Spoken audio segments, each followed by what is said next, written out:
नमस्कार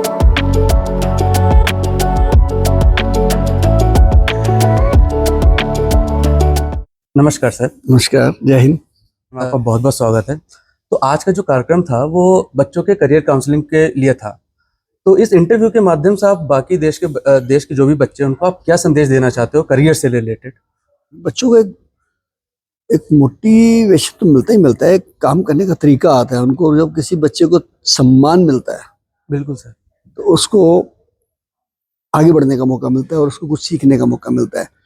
मेरी बच्चों को एक ही सलाह है कि सिर्फ और सिर्फ पढ़ाई तक सीमित ना रह के, हमारे पास बहुत प्लान है अभी। जैसे मैंने अभी डिजास्टर मैनेजमेंट का बताया कि बच्चों को पता ही नहीं है इसके बारे में, इसकी बहुत जरूरत है देश को, और जिसके लिए नौकरी फट से मिल जानी है। लेकिन हमारे बच्चे वही जी, हमने साइंस लेनी है जी, डॉक्टर बनना है जी, सीए बनना है जी। क्यों नहीं पढ़ लिख के बंदा एक सिंगर क्यों नहीं बन सकता है, एक क्रिकेटर क्यों नहीं बन सकता है, एक नेता क्यों नहीं बन सकता है? सारा ठेका उन लोगों ने थोड़ा लिया जो बिल्कुल सर। दूसरे टाइप के हैं। पढ़े लिखे बच्चे बहुत कुछ बन सकते हैं आने वाले समय में। जो काम एक अनपढ़ व्यक्ति कर रहा है वही पढ़ा लिखा करेगा तो और अच्छे स्टैंडर्ड से करेगा। आज स्टार्टअप कितने आ गए हैं। आप नौकरी ढूंढिए मत ना, नौकरी देने वाले बनिए। बिल्कुल सर।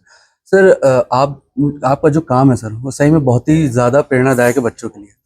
तो जब कोविड का समय था उस समय आप एम्बुलेंस मैन के नाम से जाने गए जी और उसके बाद आपको उसके लिए पद्मश्री मिला जी। तो पद्मश्री मिलने के बाद आपके समाज सेवा में कुछ अंतर आया? हाँ, या बड़ा उसके बाद कुछ और इफेक्टिवनेस आई? सबसे बड़ी बात तो है कि मुझे पूरा देश बुलाता है इस बात के लिए। अटक से लेके कटक तक और कश्मीर से कन्याकुमारी तक लोग मुझे मोटिवेशनल स्पीच के लिए बुलाते हैं। मैं बताता हूँ कि आपको बहुत जरूरी नहीं कि आप बहुत बड़े स्कूल से बड़े हैं तभी कोई बड़ा काम कर सकते हैं, या बहुत पैसे वाले हैं। नहीं, आपके अंदर एक काम करने की चाहत होनी चाहिए, लगन होनी चाहिए, उम्मीद होनी चाहिए, तो आप काम करेंगे। क्यों नहीं करेंगे? जज्बा होना चाहिए आपके अंदर। जज्बा जीतता है हमेशा, ऐसा नहीं जीतता है। हिम्मत होनी चाहिए आपके काम करने की। हमने 4266 डेड बॉडी कोविड में जो जलाई हैं, ईश्वर ने हमको शक्ति दी, हमने काम कर दिया। मेरा बेटा जो लंदन से पढ़ के आया था मेरे साथ डेड बॉडी उठा रहा था। तो मैं सब बच्चों को ये कहता हूँ कि आप आईपीएस भी बन सकते हैं, आप आईएएस बन सकते हैं। आर्ट्स लीजिए ना, क्यों ले रहे हैं कॉमर्स? आप क्यों ले रहे हैं साइंस? आपने साइंस लेके आप कोई डॉक्टर का कोर्स कर भी लिया, उसके लिए करोड़ों रुपया उसके बाद आपको लिए जॉब के लिए चाहिए। बिल्कुल सर। या करोड़ों रुपया आपको दुकान खोलने के लिए चाहिए। बिल्कुल सर। तो वाई नॉट, आप आर्ट्स लीजिए ना। आर्ट्स लेके आपका 36 साधन है। बिल्कुल सर। 36 जरिए हैं घूमने के। ये मेरा कहना है। सर एक और लास्ट क्वेश्चन है ये, आपने थोड़ा अपने जीवन में पॉलिटिकल करियर भी आपका रहा है, तो आप भारतीय जनता पार्टी से भी जुड़े रहे और इसके साथ साथ आप आम आदमी पार्टी से भी जुड़े रहे। तो काफ़ी चीज़ें यहाँ पे डिफरेंट हो जाती हैं। हम मीडिया हाउसेज में देखते हैं, हम काफ़ी बातें करते हैं जिसमें दोनों में मतभेद है। तो आप कैसे बताना चाहेंगे देश के युवाओं को कि पॉलिटिक्स हमारे लिए कितनी इम्पोर्टेंस रखती है और वो हम उस पॉलिटिक्स से कितना उनको लाभ दे सकते हैं? देखिए, गहराई नापने के लिए आपको पानी में उतरना तो पड़ेगा। मेरा बचपन जो था वो गरीबियत में गया है। वो तो मेरे फादर की डेथ हो गई जब मैं 10th में पढ़ता था। बहुत गरीबियत देखी मैंने। सड़क पे बैठ के काम किया मैंने, पटरी पे बैठ के काम किया मैंने। ट्रक की छत पे बैठ के जाता था मैं मोटर पार्ट बेचने के लिए कानपुर तक। फिर जैसे जैसे होश संभाला मैंने कांग्रेस को भी टच किया। जी सर। मैं बीजेपी के साथ भी टच में रहा। जी सर। आम आदमी पार्टी से भी अब टच में हूँ। बात किसी पार्टी की नहीं है, बात यह है कि लोग, जनता धर्म के नाम पे, जाति के नाम पे, हवा के नाम पे वोट देती है। बिल्कुल समझ लीजिए बात आप। बिल्कुल।